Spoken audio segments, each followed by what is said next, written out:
Ele olhou para mim naquela noite como se eu não fosse nada, como se eu nunca tivesse sido nada. Senti meu queixo doer antes de entender o que tinha acontecido. Naquele momento, algo dentro de mim tomou uma decisão que os meus lábios ainda não sabiam pronunciar. O espelho na parede do corredor refletiu meu rosto, e eu quase não me reconheci. A mulher que olhava de volta para mim tinha olhos secos, sem lágrima, sem grito. Tinha algo muito mais sério do que isso. Tinha clareza, e foi com essa clareza que eu abri a porta, entrei na noite fria e nunca mais voltei. Meu nome é Carmen.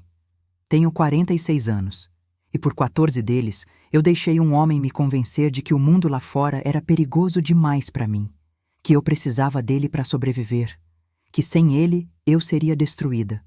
Ele estava errado, mas demorei muito tempo para entender isso. E nessa demora, paguei um preço que nenhuma mulher deveria pagar. Conheci Renato numa festa de aniversário de uma prima, em setembro de 2009. Eu tinha 32 anos, trabalhava como recepcionista numa clínica odontológica e vivia num apartamento pequeno, mas meu, que eu pagava com orgulho. Pagava o aluguel, a conta de luz, o mercado. Comprava o café que eu gostava, não o que alguém mandava eu comprar. Na gaveta da cozinha, eu guardava o meu próprio dinheiro, uma parte do salário que eu separava todo mês para mim. Para uma viagem, para o curso que eu queria fazer, para um dia que ainda não tinha nome, mas que eu sabia que ia chegar. Isso era liberdade. Eu só fui entender o que tinha quando perdi. Renato era alto, de voz firme, ombros largos, sorriso seguro. O tipo de homem que entra num ambiente e ocupa o espaço sem precisar fazer barulho. Naquela noite, ele me olhou de um jeito que me fez sentir que eu era a única pessoa na sala, que eu era especial, que eu era vista. Eu não estava acostumada a ser vista daquele jeito. E quando uma mulher que passou a vida inteira tentando ocupar espaço sem incomodar, finalmente encontra alguém que a olha como se ela fosse o centro, ela acredita. Não demorou 6 meses para eu largar o apartamento e ir morar com ele.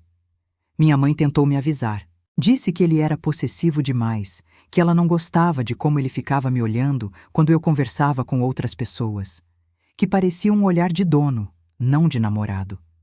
Eu disse que ela estava exagerando, que era ciúme de mãe, que ela não conhecia ele do jeito que eu conhecia. Eu estava errada. Os primeiros sinais apareceram tão devagar que eu não os reconheci como sinais. Eles nunca aparecem de uma vez. É assim que funciona. Vem um de cada vez, com uma explicação razoável para cada um deles, e você vai engolindo e vai engolindo até que não há mais espaço dentro de você para mais nada. Até que você olha para trás e não consegue mais apontar o momento em que a coisa mudou. Porque ela não mudou num momento. Ela foi mudando. Aos poucos, como a água que esquenta sem que o sapo perceba.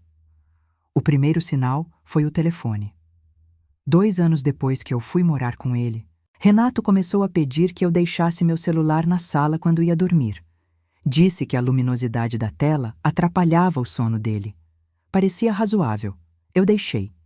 Mas quando eu acordava de madrugada com sede e passava pela sala, eu via a tela do celular dele acesa. E quando eu entrava, ele apagava rápido demais. Rápido demais para ser distração. Rápido demais para ser qualquer coisa inocente. Eu não perguntei. Não naquela época. Engoli essa explicação sem nem mastigar. Fui buscar minha água, voltei para o quarto, me deitei no meu lado da cama e fiquei olhando para o teto por uns 20 minutos antes de conseguir dormir de novo.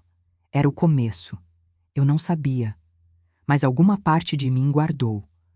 Alguma parte de mim foi anotando.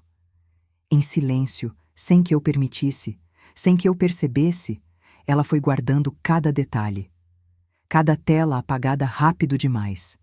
Cada explicação que não fechava. Cada desconforto que eu engoli sem mastigar. Ela estava construindo o dossiê que um dia me salvaria. O segundo sinal veio numa tarde de sábado. Fui ao mercado sozinha. Uma coisa tão simples, lista na mão, sacola de pano, a fila grande do caixa de sempre. Levei 25 minutos a mais do que o normal porque a fila estava grande. Quando cheguei em casa, Renato estava na porta. Não do lado de dentro, atrás da janela. Na porta. Do lado de fora. Esperando. Não me ajudou com as sacolas. Me olhou de cima a baixo e disse que eu tinha demorado demais. Eu liguei 3 vezes. Tirei o celular da bolsa. Tinha mesmo 3 chamadas perdidas. Eu estava no mercado, com as mãos ocupadas, com o barulho em volta, fila, caixa, sacola pesada. Não tinha como atender. Mas ele me olhou como se eu tivesse feito algo de errado, como se eu devesse uma explicação. E eu, sem entender porquê, me senti culpada. Não irritada, não ofendida. Culpada. Fui guardando as compras em silêncio enquanto ele ficava na sala, o silêncio dele mais pesado do que qualquer palavra. Aquele tipo de silêncio que você sente na pele, que pede que você faça algo para desfazê-lo, que você se explique, que você se justifique, que você compense. Naquela noite, eu fiz o jantar dele com mais cuidado do que de costume. Coloquei a mesa direito. Servi o prato com cuidado. Perguntei se estava bom, como quem pede desculpa sem saber pelo quê. O terceiro sinal foi o mais grave e o mais silencioso. Renato tinha um pequeno negócio de transporte de cargas. Quando o movimento cresceu, ele pediu que eu saísse da clínica e fosse ajudar na parte administrativa da empresa dele. Disse que faria mais sentido, que eu ganharia mais, que seria melhor para nós dois. Eu aceitei. E naquele dia, sem perceber, entreguei a ele a única coisa que ainda era minha, a minha independência financeira. Porque quando você trabalha para o marido, o salário que recebe tem o nome dele. O dinheiro que você usa pede permissão. A conta bancária é compartilhada, mas as senhas são dele. E a liberdade que você achava que tinha some tão aos poucos que você não consegue apontar o dia exato em que ela foi embora. Eu olhava para o extrato e via o dinheiro entrar. Via o dinheiro sair. Mas nunca sentia que era meu. Se eu precisava de dinheiro para alguma coisa, um presente, uma roupa, um remédio, eu precisava falar com ele primeiro. Ele não recusava sempre. Às vezes, ele dava sem questionar. Mas mesmo quando dava, o ato de ter que pedir já tinha me diminuído. Já tinha me colocado num lugar de quem precisa de autorização para existir. Era como trabalhar de graça e não saber disso. Ou pior, saber no fundo e não saber como nomear o que estava sentindo. Durante os anos que se seguiram, eu cuidei de tudo dentro daquela casa. Acordava às 5:30 da manhã para fazer o café dele antes de ele sair. Não porque eu gostava de madrugar, mas porque uma vez que eu não tinha feito, ele ficou de mau humor por 2 dias. 2 dias de silêncio pesado, de respostas curtas, de uma tensão que eu podia sentir no ar antes mesmo de ele entrar num cômodo. E o custo de 2 dias do humor dele era alto demais para pagar. Então eu acordava, 5:30, antes do alarme, o piso frio debaixo dos pés, a cozinha ainda no escuro, fazia o café, deixava na xícara dele, voltava para o banheiro, todo dia, sem falta. Lavava, passava, dobrava, organizava. Ia à padaria, ao banco, à farmácia. Sempre dentro dos horários que ele aprovava. Sempre com o celular no bolso, atendendo no primeiro toque. Não tínhamos filhos. No começo, eu queria. Depois, quando as coisas começaram a piorar, agradeci em silêncio que não tivéssemos, porque eu vi o que ele fazia comigo. E eu não conseguia imaginar uma criança vendo isso. Uma criança aprendendo que aquilo era normal.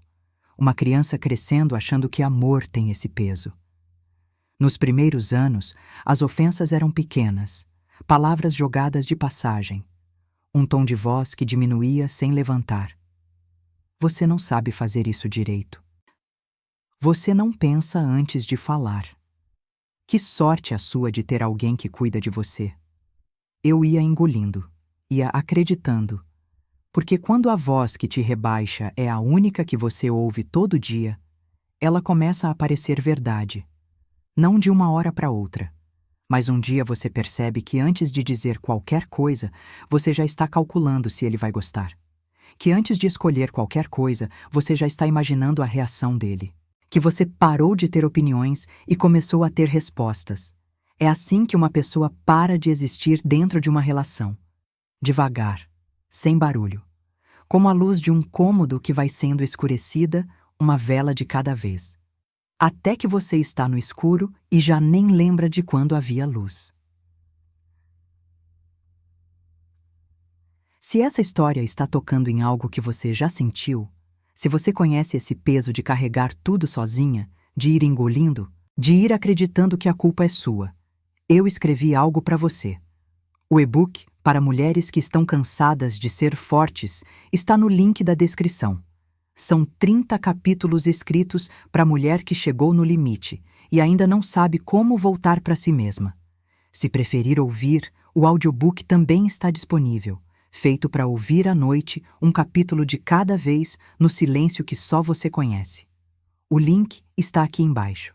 E se você ainda não é inscrita no canal, se inscreve agora. Toda semana tem uma história nova que vai te prender do começo ao fim.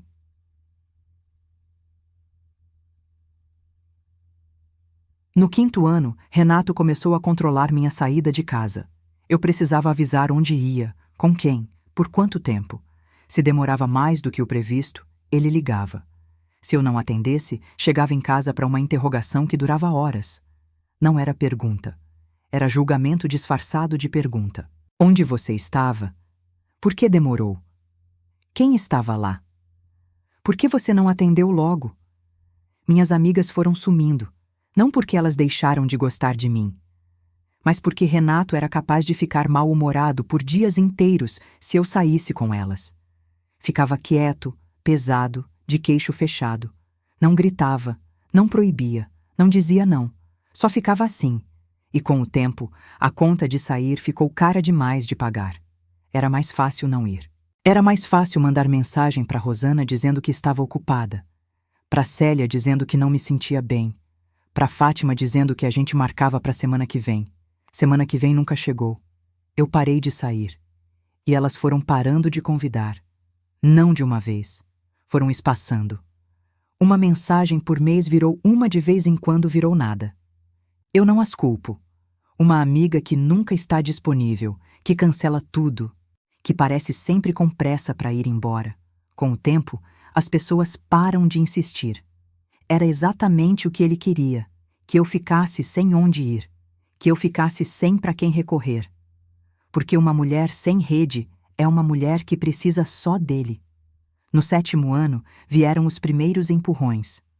Eu não chamava de agressão. Eu tinha vergonha da palavra. Dizia para mim mesma que era raiva, que logo passava. Mas raiva não deixa marca no braço. Raiva não te empurra contra a parede e fica com o rosto a centímetros do seu, os olhos dentro dos seus olhos, sussurrando que se você contar para alguém, vai se arrepender. Ele dizia isso com uma calma que me apavorava mais do que se estivesse gritando. Se você abrir essa boca, Carmen, eu prometo que você vai se arrepender de uma forma que você não consegue imaginar. Não havia volume. Não havia gesto brusco. Só aquela voz baixa e certa. A certeza de quem não precisa gritar porque já sabe que foi obedecido. E eu acreditava. Porque eu tinha visto o quanto ele era capaz de ser frio quando queria. Tinha visto ele cortar o próprio irmão da vida depois de uma briga sem pestanejar. Tinha visto ele ignorar uma pessoa por meses, como se ela não existisse. Eu não tinha dinheiro próprio. Não tinha emprego registrado fora da empresa dele. Não tinha contato com as amigas. Minha família morava longe. Eu tinha me tornado uma prisioneira dentro da minha própria vida. E a prisão não tinha grades. Tinha medo. O 10º ano foi o mais longo da minha vida. Me lembro de uma tarde de quarta-feira. Chuva fina lá fora. Eu sentada à mesa da cozinha, esperando a hora do almoço acabar para começar a lavar a louça. O prato ainda sujo na minha frente. O barulho da chuva na janela. O silêncio de dentro. E de repente, me vi pensando. O que aconteceria se eu simplesmente abrisse a porta e fosse embora? Fiquei olhando para a porta por talvez 3 minutos. O relógio na parede marcando os segundos. O barulho da chuva lá fora. O silêncio de dentro. E eu pensando. Para onde eu iria? Com o quê? Como? Depois me levantei e fui lavar a louça. Eu tinha medo de que ele me encontrasse, medo de que ninguém acreditasse em mim, medo de não saber viver sozinha depois de tanto tempo, medo de que ele tivesse razão, que eu fosse incapaz, que eu não conseguisse, que o mundo lá fora fosse grande demais para uma mulher como eu. Esse é o maior crime do que ele fazia. Não era só prender o corpo. Era convencer a mente de que a prisão era o único lugar seguro. Era fazer a cela parecer um lar. Num sábado de março, Renato chegou tarde em casa. Já passava das 11 da noite. Eu estava acordada, mas fingindo dormir. Aprendi a fazer isso. Deitar de lado, respirar devagar, fechar os olhos no ritmo de quem não está esperando. Mas estava. Ele entrou no quarto, acendeu a luz sem se importar, jogou os sapatos no chão. Você ainda está acordada. Não era uma pergunta. Estava esperando você. Não precisava. Sou adulto. Virou de costas e foi para o banheiro. Eu fiquei deitada, olhando o teto e senti algo diferente naquela noite. Não era raiva, não era tristeza. Era uma exaustão que ia além do cansaço do corpo. Era o cansaço de fingir, de calcular, de ajustar, de esperar. Era o cansaço de mim mesma, de uma versão de mim que eu nem reconhecia mais, fingindo que estava tudo bem quando nada estava há muito mais tempo do que eu conseguia admitir. Na semana seguinte, um domingo de almoço que deveria ser silencioso, ele recebeu uma ligação. Saiu da mesa. Foi para o quintal. Ficou lá uns 20 minutos, a comida esfriando no prato, eu sentada sozinha à mesa. Quando voltou, estava diferente, mais agitado, menos presente. O olhar em outro lugar. Eu perguntei quem era. Trabalho. Era domingo. Eu não disse nada, mas comecei a prestar mais atenção. Nos dias que se seguiram, percebi que ele saía mais cedo e chegava mais tarde. Que o celular nunca mais saía do bolso, nem quando estava em casa, nem quando estava no banheiro. Que quando tocava e eu estava perto, ele se afastava antes de atender. Que quando eu entrava num cômodo e ele estava olhando para o celular, a tela virava rápido demais. Não era ciúme que eu sentia. Não era aquela dor de amor que aperta o peito. Era o reconhecimento frio de um padrão que eu já conhecia de outros contextos. Alguém que esconde alguma coisa. Numa quinta-feira, fui à empresa buscar um documento que ele havia pedido que eu separasse. Cheguei mais cedo do que o esperado. O trânsito estava livre naquela tarde. Eu deveria ter chegado às 4. Cheguei às 3:30. A porta do escritório dele estava entreaberta. Eu ouvi a voz dele antes de entrar. Baixa, próxima, íntima. Um tom que eu não ouvia mais há anos, não dirigido a mim. Empurrei a porta. Ele estava encostado na mesa, o celular no ouvido, sorrindo de um jeito que eu tinha quase esquecido que existia. Um sorriso que não era de trabalho. Era de alguém que estava com prazer onde estava. Quando me viu, o sorriso sumiu. Tenho que ir, desligou. Quem era? Um cliente. Com esse sorriso? Ele se endireitou. A expressão mudou. Ficou fria. Você veio aqui para me espionar? Vim buscar o documento que você pediu.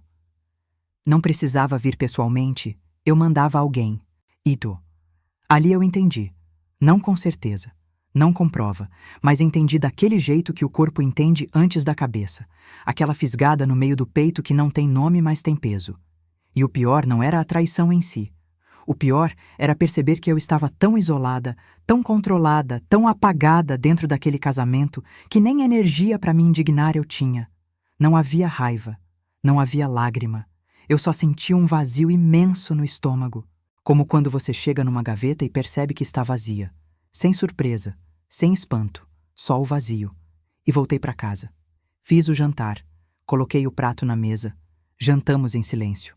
Aquela noite foi como todas as outras, e isso me aterrorizou mais do que qualquer briga.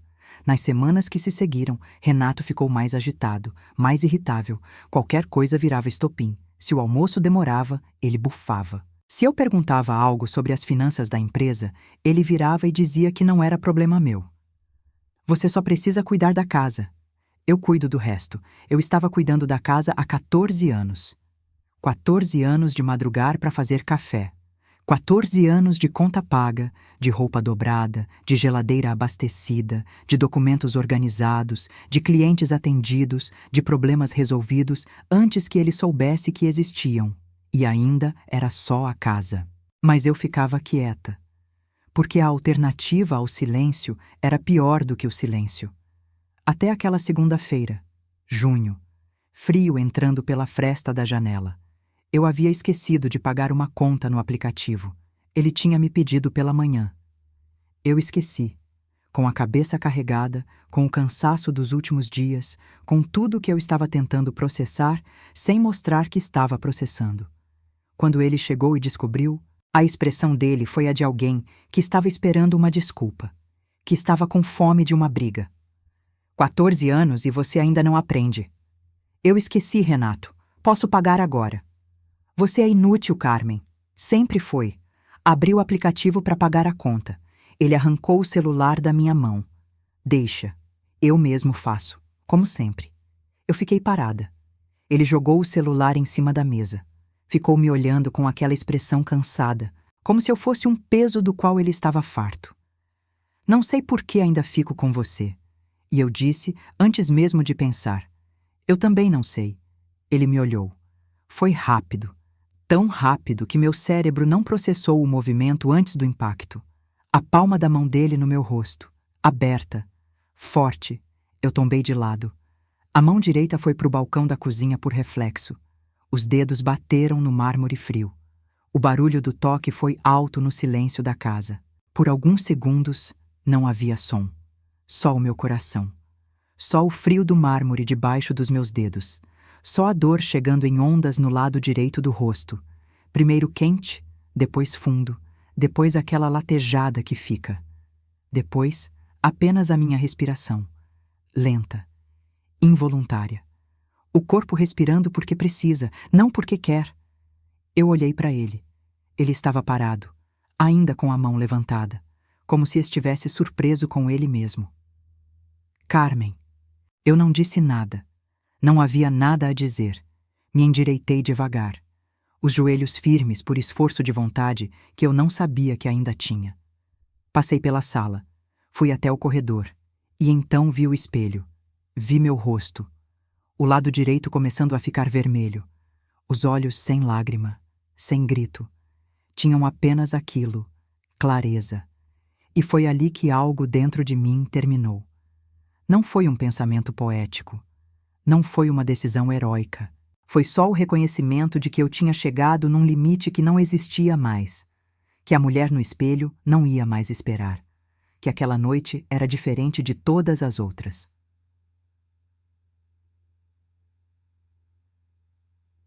Peguei minha bolsa. Renato tentou me segurar no corredor. Onde você pensa que vai? Eu não respondi. Carmen, para. Você não vai a lugar nenhum. Você não tem para onde ir. Eu abri a porta. A rua estava fria. O asfalto molhado de garoa. A luz do poste laranja e úmida. Caminhei rápido. Depois corri. Não olhei para trás. Sabia que se olhasse, o medo ia me puxar de volta. Corri até a esquina.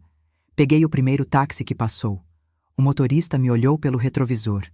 Viu meu rosto. Não perguntou nada, acelerou. Me leva para a delegacia mais próxima. A delegacia estava iluminada mesmo naquele horário. Aquela luz branca de neon que não deixa sombra nenhuma, que ilumina tudo com a mesma crueza. Eu entrei com a mão ainda tremendo. A atendente era uma mulher de uns 50 anos, óculos na ponta do nariz, cabelos presos com um elástico gasto. O tipo de mulher que trabalha num lugar assim há anos e aprendeu a ler o que chega pela porta antes de a pessoa abrir a boca. Ela olhou para o meu rosto, levantou dos papéis e disse: "Senta aqui, minha querida." Aquele minha querida quebrou alguma coisa que estava represada dentro de mim. Comecei a chorar. Não de fraqueza, de alívio, porque era a primeira vez em muito tempo que alguém me olhava como se eu importasse, como se minha história merecesse ser ouvida inteira, como se eu fosse alguém, e não um problema que precisava ser administrado ou ignorado. Fiz o registro. Contei tudo. Não só a noite daquele dia, mas os anos anteriores. Os empurrões, as ameaças, o controle, o isolamento, as amigas que foram sumindo, a conta bancária que não era minha, o medo de acordar de madrugada, as marcas que eu tinha aprendido a cobrir. A atendente foi anotando. A delegada que assumiu o caso era jovem, séria, olhos firmes. O tipo de firmeza que não precisa de volume. A senhora tem onde ficar essa noite? Ainda não. Tem parente aqui na cidade? Não, minha família é do interior. Ela anotou um número num papel. Liga aqui. É uma casa de acolhimento. Eles vão te receber. Ela pegou a minha mão por um segundo. Só um segundo. A senhora fez a coisa certa. Renato foi preso na manhã seguinte. Eu fiquei sabendo pelo celular. O velho aparelho que eu havia guardado na bolsa meses atrás, sem que ele percebesse, por uma razão que eu mesma não entendia bem naquela época. Ele tinha me dado aquele celular um dia e depois esquecido. Eu tinha-o guardado numa bolsa pequena no fundo do armário, sem saber por quê. Agora entendia. Era a parte de mim que sabia que esse dia viria, que estava se preparando em silêncio, guardando um fio de saída, enquanto o resto de mim ainda fingia que estava tudo bem. Aquela mulher, a que guardou o celular, ela me salvou. Ela ficou acordada quando o resto de mim queria dormir. Ela continuou prestando atenção quando eu me esforcei para não ver. Ela foi construindo, devagarzinho, a única saída que eu teria. Antes de continuar, porque o que vem a seguir é a parte mais difícil de tudo isso, se essa história está te tocando, compartilha com uma amiga que precisa ouvir. Pode ser que ela precise mais do que você imagina. E se você quer continuar sendo acolhida depois que esse vídeo terminar, o audiobook para mulheres que estão cansadas de ser fortes está no link da descrição. É uma experiência feita para ouvir à noite. Um capítulo antes de dormir. 30 capítulos que vão te acompanhar de volta para você mesma. O e-book também está disponível se você preferir ler. Os dois estão no link aqui embaixo. E se você ainda não é inscrita, o botão está aqui. Nos dias que se seguiram à denúncia, eu morei na casa de acolhimento. Era um sobrado simples no bairro. Paredes beges, janelas com grade, um jardim pequeno na frente com um banco de cimento. 4 mulheres além de mim, cada uma com a sua história. Nenhuma de nós falava muito das nossas histórias logo de início. Havia um entendimento silencioso que o tempo certo ia chegar, que cada uma chegaria no próprio ritmo, que ninguém precisava explicar nada antes de estar pronta. A gente tomava café juntas de manhã, sentadas à mesma mesa, com as mãos em volta das canecas. O silêncio entre a gente não era vazio. Era o tipo de silêncio que divide sem precisar de palavra. Isso já era muito. Mas não vou mentir sobre como foram esses primeiros dias. Foram os dias mais difíceis da minha vida. Acordava às 3 da manhã com o coração acelerado, convicta de que ouvia a voz dele no corredor. Ficava deitada, olhos abertos, ouvindo cada barulho da casa, o vento na janela, o passo de alguém no andar de cima, o barulho do cano no banheiro, e catalogando tudo como possível ameaça. O teto branco do quarto simples, a única coisa que eu via. A única certeza de que eu estava em outro lugar. Meu corpo ainda não acreditava que estava seguro, mesmo com a medida protetiva assinada, mesmo com ele preso. Meu corpo continuava em guarda, como um animal que aprendeu a dormir com um olho aberto e ainda não sabe que a gaiola acabou. Ele sabia que o perigo havia passado. Meu sistema nervoso, não. Numa manhã, me peguei sem conseguir comer. A funcionária da casa, uma mulher jovem, cabelos cacheados, voz baixa, colocou um prato de pão na minha frente. Eu olhei para o pão. Não consegui levar à boca. Fiquei sentada ali por talvez 20 minutos. O pão esfriando. Eu olhando para ele como se ele fosse um problema que eu não sabia resolver. Como se levantar o braço, pegar o pão, levar à boca fossem ações que eu havia esquecido como executar. Ela não disse nada. Só ficou por perto, refez o café quando esfriou. Às vezes, o cuidado não precisa de palavras. Às vezes, o cuidado é só ficar. A vergonha era uma das partes mais pesadas, não a vergonha de ter denunciado. Essa, estranhamente, eu não sentia. A vergonha era de ter demorado tanto. 14 anos. Um número que eu repetia para mim mesma durante as noites em que não conseguia dormir. 14 anos. E eu deixei. Quando liguei para minha irmã Magda e contei tudo, o silêncio do outro lado durou tempo demais. Um silêncio que eu preenchi com tudo que temia ouvir.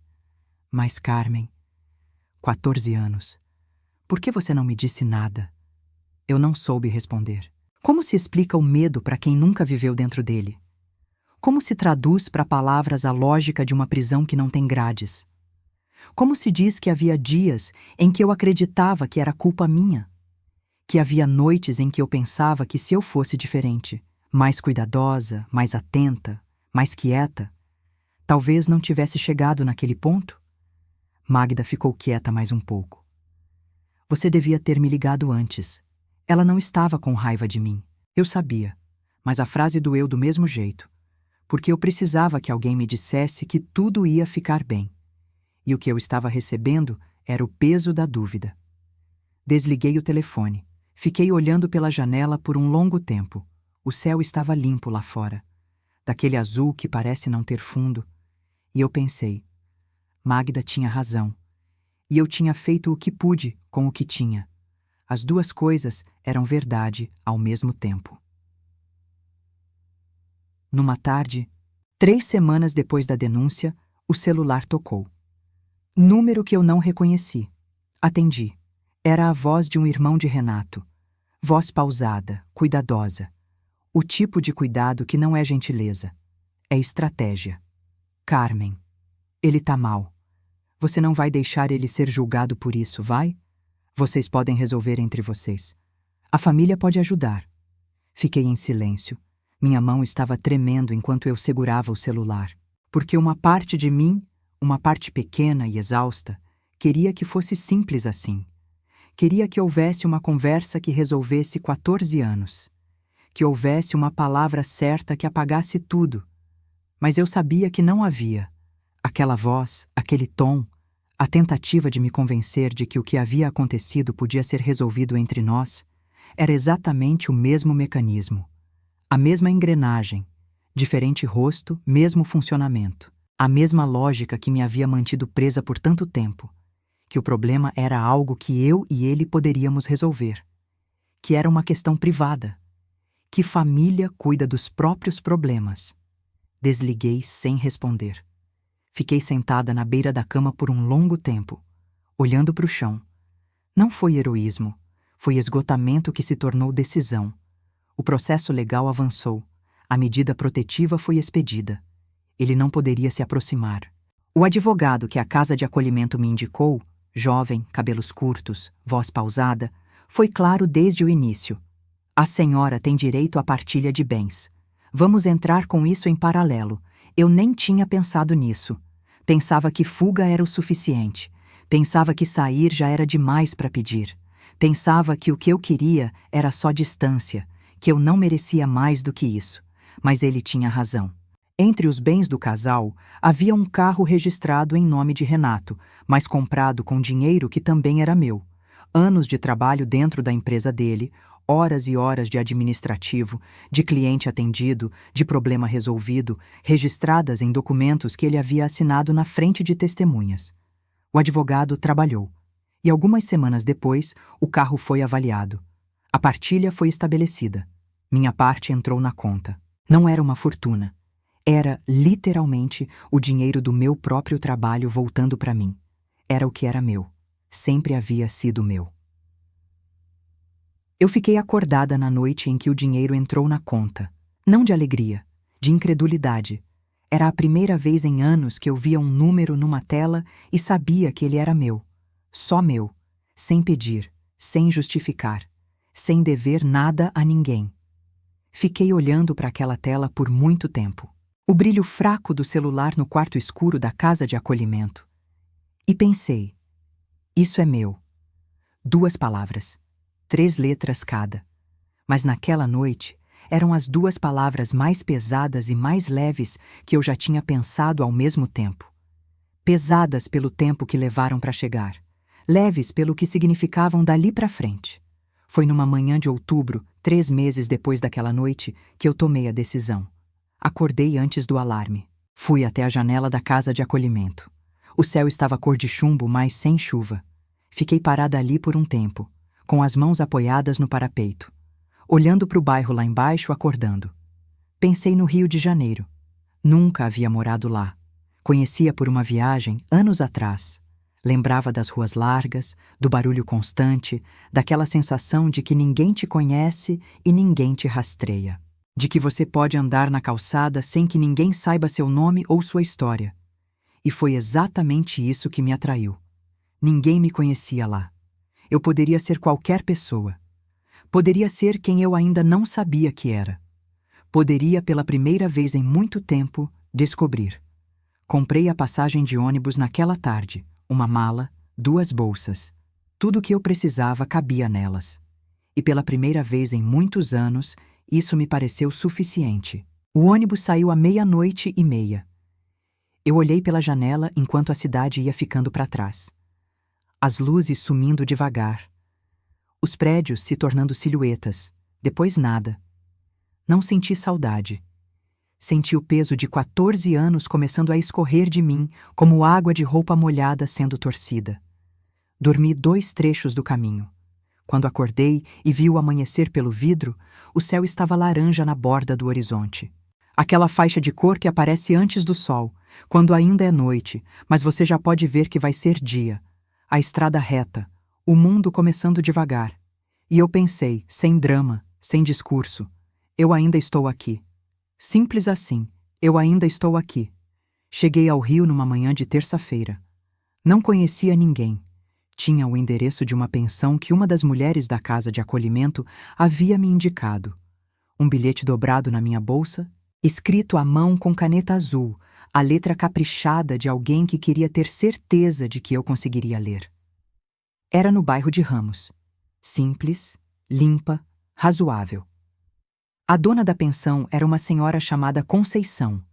Baixa, cabelos brancos, avental floral com flores miúdas desbotadas de tanto lavar. Ela me olhou quando eu entrei com minha mala. Demorou 1 segundo, mas me olhou do jeito que só algumas pessoas olham, como se estivesse vendo a pessoa inteira, não só o que está aparecendo. Você veio de longe? De São Paulo. Fica aqui no Rio agora? Vou tentar. Ela assentiu como se aquilo fosse a resposta mais natural do mundo, como se mulheres chegassem ali com uma mala e uma vontade de tentar todo dia. Talvez chegassem. Então, bem-vinda.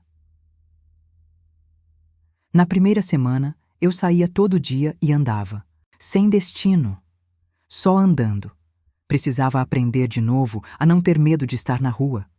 Precisava que meu corpo entendesse o que minha cabeça já sabia, que o espaço lá fora não era território inimigo, que eu podia dobrar uma esquina sem precisar de permissão, que eu podia parar numa calçada, olhar para a vitrine, decidir entrar ou não, e que essa decisão era só minha, que eu podia entrar numa padaria, pedir um pão, pagar com o meu dinheiro e sair sem precisar explicar onde eu tinha estado. Essas coisas parecem pequenas, só parecem quando você nunca perdeu o direito a elas. A primeira vez que eu fiz isso, entrei numa padaria, pedi um pão de queijo, tomei um café na mesa de fora sozinha, olhando a rua passar. Fiquei ali por quase meia hora, sem pressa, sem celular tocando, sem ter que chegar em lugar nenhum. A rua cheia, o barulho de rio, o café ficando morno na minha xícara. E eu sentada ali como se aquele canto de calçada fosse meu, porque era. Foi numa tarde dessas, passando por uma lanchonete de esquina, que vi um cartaz colado no vidro. Contrata-se atendente. Experiência com público. Fiquei parada na calçada olhando para o cartaz. O sol batia de lado. O cheiro de café vinha de dentro. Eu podia continuar andando. Era mais fácil continuar andando. Entrei. O dono era um homem de uns 50 e poucos anos, bigode grisalho, avental branco manchado de molho, cara de quem não tem paciência para rodeio. Tem experiência? Trabalhei como recepcionista e em administração por mais de 10 anos. Ele me olhou por alguns segundos. Pode começar na segunda? Eu disse que sim antes que o medo tivesse tempo de falar mais alto. Nos primeiros dias na lanchonete, eu errei muito. As fichas de pedido eram diferentes do que eu estava acostumada. O ritmo era intenso. A cozinha era pequena e barulhenta. O balcão cheio durante o almoço, os pedidos se acumulando mais rápido do que eu conseguia anotar. Uma vez, errei o troco. Outra vez, esqueci um pedido. Numa terceira, confundi a mesa. Mas eu aparecia todo dia, no horário, com vontade, e devagar, as coisas foram entrando no lugar. Aprendi o nome de cada cliente que voltava. Lembrava do pedido deles antes de eles pedirem. O senhor da mesa do canto que sempre queria o café sem açúcar, mas com adoçante à parte, a mulher de jaleco que almoçava sempre com pressa, mas pedia o mesmo prato toda sexta, o casal de idosos que vinha toda quinta-feira e ficava ali por quase 2 horas conversando. Aprendi a hora do pico, a hora do vazio, o jeito de organizar os pedidos para a cozinha não travar. 1 mês depois, o dono me chamou no final do dia. Você é muito boa nisso. Sabe que tem jeito para as pessoas. Faz quanto tempo alguém não me dizia que eu era boa em alguma coisa? Não sei quanto tempo. Tempo demais. Eu não soube o que dizer. Então eu disse obrigada. E voltei para a pensão com o peito mais leve do que havia estado em muito tempo. O apartamento ao lado do meu na pensão tinha ficado vazio por 2 meses. Em novembro, chegou um novo morador. Eu o ouvi antes de vê-lo. A mala arrastando no corredor, o barulho de chaves, a voz agradecendo algo para Conceição com um tom tranquilo, sem pressa. No dia seguinte, ele estava na cozinha comum quando eu fui fazer café cedo. Alto. Uns 48, 50 anos. Cabelos escuros com fios brancos nas têmporas. Olhos calmos. O tipo de calma que não é indiferença, é alguém que já passou por coisa suficiente para não se agitar com o que não precisa. Bom dia, sou o Paulo. Carmen. Ele fez café sem fazer barulho. E foi tudo. Nos dias seguintes, a gente se encontrava no corredor, na cozinha, na escada. Trocávamos bom dia, boa tarde. Paulo era quieto. Trabalhava com manutenção elétrica. Saía cedo, voltava tarde. Não fazia barulho. Não pedia nada. Numa sexta à noite, ele bateu na minha porta. Trazia um prato de coxinhas. Comprei mais do que precisava. Não vou conseguir comer tudo. Eu olhei para o prato. Olhei para ele. Pode entrar. Ficamos na varanda do meu quarto conversando por quase 2 horas. Ele tinha passado por um divórcio difícil 3 anos antes. Não entrou em detalhes. Eu não entrei nos meus, mas havia algo no jeito dele de conversar. A pausa antes de responder. O cuidado com cada palavra, a ausência de pressa, que me fez sentir que ele entendia alguma coisa que eu não precisava explicar. Que havia vivido alguma coisa que o tinha ensinado a não desperdiçar as palavras. Quando ele foi embora, eu fiquei na varanda mais um tempo, olhando para o beco lá embaixo, ouvindo o barulho distante do bairro acordado. A televisão de alguém, um cachorro latindo longe, o barulho do ônibus na avenida. Não senti borboleta no estômago. Não senti aquela euforia que os filmes mostram. Senti outra coisa. Senti que eu estava segura. E que talvez eu merecesse isso. Paulo e eu fomos devagar. Muito devagar. No começo, eram os cafés da manhã divididos. Ele chegava cedo na cozinha, eu chegava cedo. A gente ficava ali por 20 minutos antes de sair cada um para o seu dia. Conversando sobre o tempo, sobre o bairro, sobre nada importante. Sobre as coisas que você fala quando ainda está aprendendo a confiar no som da voz de alguém. Depois foram as caminhadas de domingo. Depois foram as conversas que duravam a noite. Ele nunca me perguntou por que eu havia vindo para o Rio. Esperou que eu contasse quando quisesse. Quando contei, num sábado de tarde, sentados numa pracinha perto da pensão, o sol baixo e o barulho de criança brincando longe, ele ficou em silêncio por muito tempo. Não era o silêncio de quem não sabe o que dizer. Era o silêncio de quem entende que algumas coisas não pedem resposta imediata. Depois disse apenas: "Você é mais corajosa do que imagina." Não disse mais nada, não tentou resolver, não deu sermão, não precisou transformar minha dor numa lição para ele mesmo. Ficou ali, do meu lado. E isso foi o suficiente. Eu percebi o quanto Paulo era diferente do que eu tinha conhecido nas coisas pequenas. Não nas grandes declarações, nas coisas pequenas. Ele lembrava como eu gostava do café. Forte, sem açúcar, com um pouquinho de canela que eu havia mencionado uma única vez, de passagem, sem pensar. Na manhã seguinte, tinha canela no armário da cozinha, sem alarde, sem esperar que eu notasse. Quando eu estava cansada depois de um dia longo na lanchonete, ele não perguntava o que havia de jantar. Ele perguntava como eu estava. Numa noite que eu não me sentia bem, ele foi até a farmácia sem que eu pedisse. Voltou com remédio e com uma laranja, porque vitamina C ajuda, ele disse, como se fosse a coisa mais óbvia do mundo. Eu fiquei olhando para aquela laranja na minha mão. Uma laranja. E senti vontade de chorar. Não de tristeza, de perceber o quanto tempo eu havia passado sem que alguém fizesse algo assim por mim. Sem que alguém pensasse em mim quando eu não estava pedindo. Sem que alguém guardasse no coração um detalhe meu e trouxesse de volta na hora certa.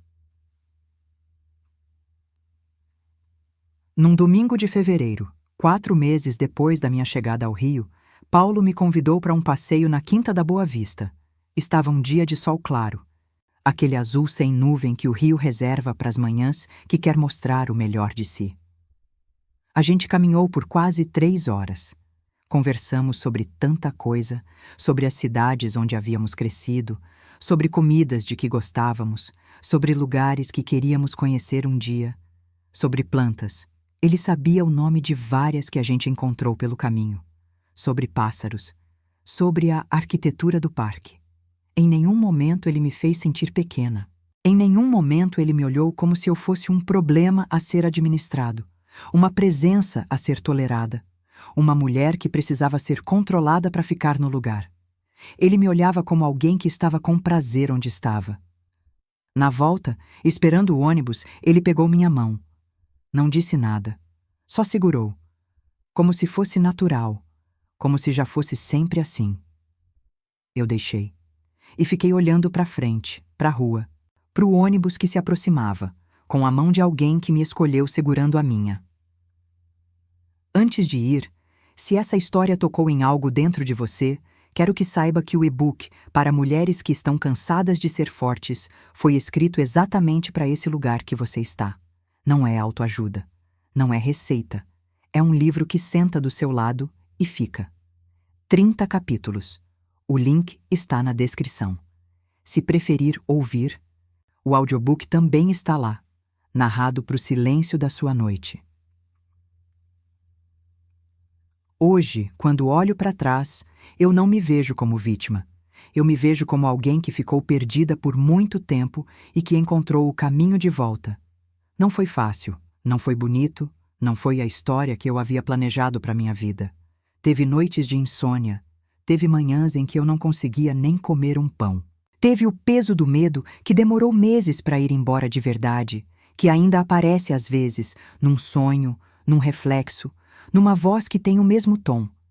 Mas teve também a manhã em que eu lavei o cabelo depois de 3 dias sem conseguir fazer nada e senti o cheiro do shampoo como se fosse a primeira vez. Como se eu estivesse chegando de volta ao próprio corpo. Teve o primeiro salário na lanchonete que eu guardei num envelope. Não depositei. Guardei, para sentir o peso dele na mão, para saber que era meu. Fiquei com aquele envelope por 3 dias antes de depositar. Carregava na bolsa. Às vezes tirava e colocava de volta só para lembrar que estava lá. Era meu. Teve a noite em que eu dormi com a janela aberta sem me acordar com medo. Só dormi. Com a janela aberta. O vento entrando. O barulho do bairro lá fora. E no dia seguinte, acordei com o barulho da rua e pensei: Que bom. Simplesmente isso. Que bom. Teve uma manhã em que fui ao mercado e fiquei parada na frente das prateleiras por talvez 10 minutos. Não porque eu tinha esquecido o que precisava comprar, mas porque eu podia escolher qualquer coisa, sem consultar ninguém, sem calcular se ele ia gostar, sem pegar o que era mais barato para não ter que justificar. Comprei um queijo que eu gostava e que ele nunca deixava entrar em casa porque não era o tipo que ele preferia. Um queijo. Levei para casa, fatiei, comi na varanda enquanto o rio acordava lá embaixo. Com calma, sem pressa, com gosto de quem está comendo o que quis. Teve uma tarde em que Magda me ligou. Minha irmã, a mesma que havia dito que eu devia ter ligado antes. A voz dela estava diferente dessa vez. Carmen, eu precisava falar uma coisa. Fala. Eu não sabia o quanto você estava passando. Eu devia ter percebido. Fiquei quieta por um momento. Você não tinha como saber, Magda. Eu mesma mal sabia. Ela ficou em silêncio por um tempo. Você está bem agora? Eu olhei pela janela do quarto, a samambaia na beirada, o céu limpo lá fora. Estou ficando. E era verdade. Não estava perfeita. Não estava curada de tudo. Estava ficando. Devagar. Do jeito que as coisas que importam ficam. Teve um dia qualquer, sem data marcante, sem evento especial, em que eu percebi que havia passado uma semana inteira sem pensar nele. Não de propósito, não com esforço, simplesmente havia passado. A semana havia sido preenchida com coisas: o trabalho, Paulo, Conceição, o barulho do rio, a samambaia que estava crescendo mais do que eu esperava, uma receita nova que eu havia tentado fazer e que ficou errada, mas que eu comi do mesmo jeito porque era minha. Uma semana inteira. E ele não havia estado nela. Fiquei parada no meio da cozinha quando percebi isso. E sorri. Não de raiva, não de triunfo, de alívio. De perceber que a vida havia ido enchendo os espaços que ele havia deixado vazios. E que esses espaços, agora, eram meus. Que bom. E teve uma tarde, uns 6 meses depois de eu ter chegado ao Rio, em que o telefone tocou. Era uma das mulheres que trabalhava comigo na empresa de Renato. Uma que sempre me tratou bem, sem nunca ter entrado nos dramas. Carmen, precisava te contar. A empresa fechou. Ele não tá conseguindo tocar sem você. Os clientes foram embora. Eu ouvi em silêncio. Ele tentou contratar alguém, mas ninguém ficava. Parece que sem você cuidando de tudo, o negócio desandou. Desliguei o telefone devagar. Fiquei parada um momento, olhando para nada. Não senti alegria. Não senti pena. Senti apenas o peso concreto daquilo, 14 anos de trabalho que ele havia chamado de só cuidar das coisas e que sem mim não existia mais. Eu sempre soube que fazia aquilo funcionar. Eu organizava o que ele não via. Eu antecipava o que ele não percebia. Eu mantinha de pé o que ele chamava de seu. Só que eu precisava de 14 anos e uma bofetada para ter coragem de ir embora. E deixar ele descobrir sozinho o que havia perdido. Numa tarde recente, eu passei por uma vitrine. Uma dessas de loja de roupas, vidro grande, a cidade refletida nele. Meu reflexo apareceu. Eu parei. Me olhei. Mulher de 46 anos. Cabelos um pouco mais longos agora, com um mechazona que eu mesma pedi na cabeleireira aqui no Rio, sem pedir permissão para ninguém. Blusa nova que eu comprei porque eu gostei, sem calcular se ele ia achar bonita. Olhos que não tinham aquele peso constante de antecipação, aquela guarda permanente, aquele cálculo de quem está sempre medindo o ar antes de respirar. Não era a mulher do corredor naquela noite de junho. Não era a mulher que olhava para o próprio rosto com medo. Era eu, do jeito que eu sempre deveria ter sido. Tem uma coisa que eu nunca contei para ninguém sobre os primeiros dias no Rio. Eu tinha medo de espelho. Não do espelho da delegacia. Esse eu encaro diferente agora. Mas dos espelhos do dia a dia. O da pensão no corredor, o do banheiro, o da vitrine das lojas quando eu passava. Eu desviava o olhar. Não de vergonha, era de outra coisa, como se eu não soubesse ainda quem ia aparecer de volta. Durante 14 anos, cada vez que eu me olhava no espelho, eu me via com os olhos dele. Via o que ele me havia convencido que eu era. Via a mulher que precisava de permissão, que errava demais, que era grata por ter alguém que a suportasse. E eu tinha medo de que essa mulher ainda estivesse lá. Levei semanas para conseguir me olhar no espelho de manhã sem desviar. A primeira vez que eu me olhei, de verdade, por mais de 2 segundos, foi num banheiro da lanchonete, antes do meu turno começar. Estava cansada, cabelo preso de qualquer jeito. Uniforme novo que eu ainda não tinha me acostumado. Mas eu me olhei e pensei: você está aqui. Não você sobreviveu. Não você é forte. Não você é guerreira. Só você está aqui. E por alguma razão que eu ainda não sei explicar direito, aquilo foi o suficiente. Conceição, a dona da pensão, tinha um costume. Todo domingo de manhã ela fazia bolo de fubá. Não avisava. Não convidava formalmente, só fazia. E quem estivesse acordado na pensão aparecia na cozinha pelo cheiro. No primeiro domingo, eu não desci. Fiquei no quarto, olhando o teto. No segundo domingo, fui até a porta da cozinha. Olhei e voltei para o quarto. No terceiro domingo, eu entrei. Conceição estava de costas para mim, mexendo no fogão. Senta. Fica pronto em 5 minutos. Ela não perguntou se eu queria. Não perguntou se eu estava bem. Não me olhou com aquele olhar de pena que eu tanto temia receber. Só serviu. Uma fatia de bolo de fubá quente, café preto forte e o silêncio confortável de uma cozinha que já viu gente demais para precisar de explicação. Eu comi aquela fatia inteira. E quando eu levantei para lavar minha xícara, Conceição disse, sem tirar os olhos do fogão: você parece menos apertada essa semana. Menos apertada. Não mais feliz, não mais forte, menos apertada. Era o diagnóstico mais preciso que alguém havia feito de mim em muito tempo. Tem um detalhe sobre Paulo que eu não contei ainda. Numa tarde, uns 3 meses depois que a gente havia começado a se ver, eu estava na cozinha da pensão fazendo café, quando ouvi ele no corredor. Ele entrou, cumprimentou, foi pegar água. E aí, sem pensar, eu perguntei: você quer café? Ele virou. Quer? Faço para você se quiser. Ele ficou 1 segundo. Quero, sim. Obrigado. Uma coisa tão pequena. Mas era a primeira vez em 14 anos que eu fazia café para alguém de livre e espontânea vontade. Não porque precisava. Não porque era o que se esperava de mim. Não porque ia pagar um custo se não fizesse. Porque eu quis. E enquanto eu servia aquele café, com o barulho da rua lá fora e o cheiro do café enchendo a cozinha pequena, eu percebi que esse era o tipo de coisa que eu havia esquecido que existia. O gesto que vem de dentro, que não pede nada em troca, que não tem preço.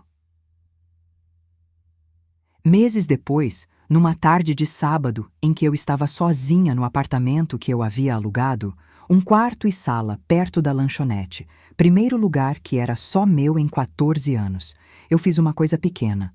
Comprei um vaso de planta, uma samambaia, pequena, num vasinho de barro. A mulher da floricultural disse que era fácil de cuidar, que não precisava de muito sol. Coloquei na janela da sala. Fiquei olhando para ela por um tempo. E pensei que aquela planta era a primeira coisa que eu havia escolhido só porque eu quis. Não porque ele ia gostar, não porque combinava com alguma coisa, não porque era o que se fazia, porque eu olhei para ela na floricultural e pensei, eu quero essa, e trouxe para casa. Ela ainda está lá, verde, crescendo, do jeito que as coisas crescem quando tem espaço. Se você está lendo isso no escuro, com o celular virado para baixo quando ele passa, ou com as mensagens apagadas, ou com o coração batendo mais rápido quando ouve o carro dele na garagem, eu quero que você saiba que eu entendo. Não como quem está do lado de fora olhando, como quem esteve exatamente lá e que chegou um outro lado. Não perfeito, não sem cicatriz. Não sem os dias em que eu ainda acorfo às 3 da manhã ouvindo barulho onde não tem, mas com a janela aberta. Com o café do jeito que eu gosto, com a mão de alguém que me escolheu segurando a minha, com uma samambaia na janela que eu reguei hoje de manhã sem pedir permissão para ninguém. Tem uma coisa que eu aprendi nesses meses. Não de livro, não de palestra, não de ninguém me ensinando. Aprendi do silêncio. Durante 14 anos, a voz de Renato era a trilha sonora da minha vida. Não sempre gritando. Na maioria do tempo, era a voz baixa, cotidiana, de alguém que foi me moldando sem que eu percebesse. Você fez errado. Você é assim. Você precisa de mim. Uma voz que foi preenchendo todos os espaços até que não sobrou espaço para mais nenhuma outra, nem a minha. E quando essa voz sumiu, o que ficou foi silêncio. Um silêncio desconfortável, vazio, o tipo que empurra você a preencher com qualquer coisa. Mas eu aprendi a ficar nele. Porque devagarzinho, dentro daquele silêncio, começou a aparecer uma voz que eu não reconhecia, que era minha, dizendo coisas que eu havia esquecido que pensava, que eu gostava de acordar cedo, que eu preferia silêncio a barulho, que eu queria aprender a fazer pão, que eu tinha saudade do mar, coisas pequenas, coisas que são tudo. Qual foi a coisa pequena que te mostrou que você ia ficar bem? Me conta nos comentários. Pode ser a coisa mais simples do mundo. Pode ser uma janela aberta, um café que você fez sem pressa, uma noite inteira dormida sem medo. Pode ser uma laranja que alguém trouxe sem que você pedisse. Pode ser um vaso de planta que só você escolheu. Eu quero ler.